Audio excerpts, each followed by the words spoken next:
जय संविधान, जय भीम, महात्मा गांधी की जय, गोडसे मुर्दाबाद। देखिए, आज जो मैं बात कहने जा रहा हूं आपको आश्चर्य होगा, क्योंकि अभी तक आपने जितनी भी मेरी वीडियो देखी हैं उसमें ज्यादातर वीडियो जो भारतीय जनता पार्टी और एनडीए है, मोदी और शाह जी की गुजरात लॉबी की नीतियां हैं, उसके अगेंस्ट है अभी तक। लेकिन आज की वीडियो में मैं निंदा करना चाहता हूं राहुल गांधी की, तेजस्वी यादव की और अखिलेश यादव की। देखिए, ये तीनों नेता महागठबंधन के अन्याय कर रहे हैं, ये अनुचित कर रहे हैं, इन्हें ऐसा नहीं करना चाहिए। अब आप कहेंगे कि स्वामी साहब क्या हो गया, आपने पलटी क्यों मार ली? मैंने कोई पलटी वल्टी नहीं मारी है। मेरा केवल निवेदन है कि पूरी वीडियो मेरी सुनिएगा और आपको बाद में समझ में आएगा कि मेरी बात में दम तो है, जो मैं कह रहा हूं सच कह रहा हूं, और अध्यापक हूं तो सच बोला मेरा कर्तव्य है। देखिए, ये बात बिल्कुल स्पष्ट है कि राजनीति के अंदर लोग अपने को युवा दिखाने का प्रयास करते हैं। कोई भी राजनीतिज्ञ जिसकी भी से भी आपकी जान पहचान होगी, चाहे वो 80 साल का होगा, 85 साल का होगा, वो हमेशा ये दिखाने का प्रयास करेगा कि वो युवा है। अगर उसके बाल बिल्कुल सफेद हो गए होंगे मेरी तरह, तो भी अपने बाल को काला करेगा। अगर उसकी पीठ में भी दर्द होता होगा तो चलेगा तो बहुत तेज चलने का प्रयास करेगा अपने नेताओं के सामने। अगर वो भारतीय जनता पार्टी का नेता है तो मोदी जी के सामने ये कोशिश करेगा कि वो युवा दिखे। अगर वो कांग्रेस का नेता है तो राहुल गांधी के साथ कोशिश करेगा कि वो युवा दिखे, क्योंकि राजनीति के अंदर युवाओं का बोलबाला है, लोग युवाओं को पसंद करते हैं, इसलिए हर राजनेता अपने को युवा दिखाने की कोशिश करता है। अच्छा, देश के प्रधानमंत्री मोदी जी के साथ एक बहुत बड़ी समस्या है। अब वो 75 साल के सितंबर में हो जाएंगे, अगले महीने हो जाएंगे, और ये भारतीय जनता पार्टी का जो अभी तक नियम था, जो भारतीय जनता पार्टी का संविधान था, उसके अनुसार 75 साल में सबको रिटायर हो जाना था। अब अडवाणी साहब, मुरली मनोहर जोशी साहब, ये सारे लोग इसीलिए रिटायर किए गए कि ये 75 साल के हो गए थे, और ये नियम जो है ये मोदी जी ने ही बनवाया था। अब ये तो उन्होंने उस समय कल्पना नहीं की थी, ये तो मोदी जी ने उस समय कल्पना नहीं की थी कि वो 75 साल की उम्र तक भी तीसरी बार प्रधानमंत्री बन जाएंगे। लेकिन चलिए, जब वो सत्ता में आ गए 2014 में, जो कि जेन्युइन चुनाव था मेरे ख्याल से, कांग्रेस के खिलाफ एक रोष था, कांग्रेस को हराने के लिए एक ललक थी, और जनता में सरकार के बदलाव का एक इच्छा थी। 2014 का चुनाव तो मोदी जी और एनडीए वास्तविकता में जीता, लेकिन 2019 का चुनाव और 2024 का चुनाव, जो सारे आंकड़े आजकल सामने आ रहे हैं और जिस प्रकार से चुनाव आयोग की संलिप्तता उसमें दिखाई पड़ रही है, उससे लगता है कि ये दोनों चुनाव संदिग्ध हैं और इसके अंदर वोट चोरी हुई है, जैसा राहुल गांधी आरोप लगा रहे हैं, बाकी लोग आरोप लगा रहे हैं। अब तो कोई क्लैरिफिकेशन आए, कोई जांच हो, चुनाव आयोग के अलावा कोई कमेटी इसकी जांच करे, उच्च स्तरीय जांच हो, सुप्रीम कोर्ट के लेवल पे जांच हो, तो पता चले कि ये आरोप सही है या गलत। लेकिन अब मोदी जी अगले महीने 75 साल के होने वाले हैं और उन्हें यह दिखाना है कि वो युवा हैं।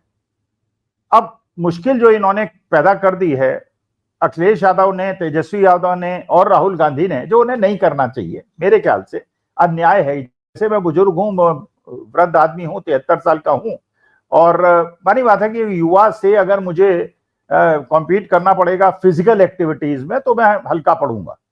जब मैं जवान था तो मेरे अंदर शक्ति थी, मेरे अंदर ताकत थी, लेकिन आज के तारीख में क्योंकि मैं वृद्ध हूं, तो मैं, कोई कहे कि साहब आप 25 साल के आदमी से कुश्ती लड़ लीजिए या बॉक्सिंग लड़ लीजिए, या एक हृष्ट पृष्ठ आदमी से आप कुश्ती लड़ लीजिए या मुक्केबाजी कर लीजिए, तो मैं नहीं कर पाऊंगा, क्योंकि मानी बात है मैं टेबल टेनिस अच्छा खेलता हूं। लेकिन अब 73 साल की उम्र में मैं टेबल टेनिस में 73 साल के आदमी को तो हरा सकता हूं, लेकिन कोई कहे कि 24 साल के बच्चे को अब हरा दूं, वो संभव नहीं है। इसी तरह से अब मोदी साहब के सामने एक बहुत बड़ी चुनौती पैदा हो गई है, उन्हें सिद्ध करना है कि वो युवा हैं। वो तेजस्वी यादव, राहुल गांधी और तेजस्वी यादव की तुलना में वृद्ध नहीं है और युवा हैं। अब इसके लिए एक एक करके ये लोग तीनों युवा जो हैं, ये चुनौतियां पेश, और ऐसी चुनौतियां हैं जो वृद्ध आदमियों के सामने नहीं पेश करनी चाहिए। मैं वृद्ध कह रहा हूं मोदी जी को किसी उनके भावना को ठेस नहीं पहुंचाने के मकसद से, मैं केवल ये कह रहा हूं कि वो अपने को युवा समझते हैं, युवा कहते हैं, चाहे उनका, अब आई डोंट नो उनका बीएमआई इंडेक्स क्या है, बॉडी मास इंडेक्स क्या है, उनकी हाइट कितनी है, वेट कितनी है, कितना होना चाहिए, लेकिन मेरे को ऐसा लगता है कि वो शायद वो ओवरवेट हैं या ओबीज हैं। अब सबसे पहली जो गलती की वो तेजस्वी यादव ने की और एक चुनौती पेश कर दी मोदी जी के सामने। अब मोदी जी वो कैसे करें, और वो करेंगे नहीं तो देश के युवा जनता के सामने ये मैसेज चला जाएगा कि अखिलेश यादव तो यंग हैं और उनके सामने अभी 30 साल पड़े हैं और मोदी जी के सामने नहीं पड़े हैं। मोदी जी तो ये इन प्रकार ने कोशिश कर रहे हैं किसी तरह से आरएसएस को पटा लें, क्योंकि जो उपराष्ट्रपति पद के उम्मीदवार हैं वो भी आरएसएस बैकग्राउंड के हैं। तो उन्होंने एक पासा फेंका है कि भाई वाइस प्रेसिडेंट हम आरएसएस का बना देते हैं, लेकिन मुझे पद पे बने रहने दो, ये मोदी जी का कहना है।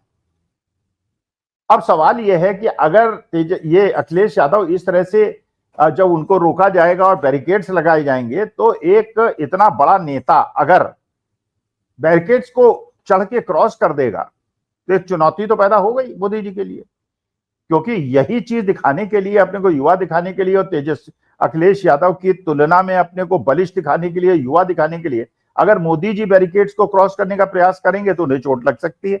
तो एक प्रकार का अन्याय किया है जो अखिलेश यादव ने मोदी जी के सामने एक ऐसी चुनौती पेश करके कर दिया है, और ऐसा नहीं करना चाहिए उनको। वही मोदी जी वृद्ध हैं, अब 1 महीने के बाद वैसे ही वो मार्गदर्शक मंडल में चले जाएंगे, तो उनको रिटायर होने दे और रिटायर होने के बाद हम लोग उनके लंबे जीवन की कामना करेंगे, स्वस्थ जीवन की कामना करेंगे। बाकी लोकतंत्र के अंदर जनता जो करेगी करेगी, हम लोग तो देखिए अध्यापक लोग हैं तो हम तो शुभकामना ही देंगे। अच्छा, उसके बाद फिर तेजस्वी यादव ने नई चुनौती पेश कर दी। अच्छा, मोदी जी ने उसको रेप्लिकेट करने की कोशिश भी की। जैसे तेजस्वी यादव भाई देखिए, हर स्टेट का अपना एक कल्चर है और उस स्टेट के कल्चर से वो आदमी जरूर बहुत जल्दी मिक्स हो जाता है जहां वो रहता है और जहां के संस्कारों को वो जानता है।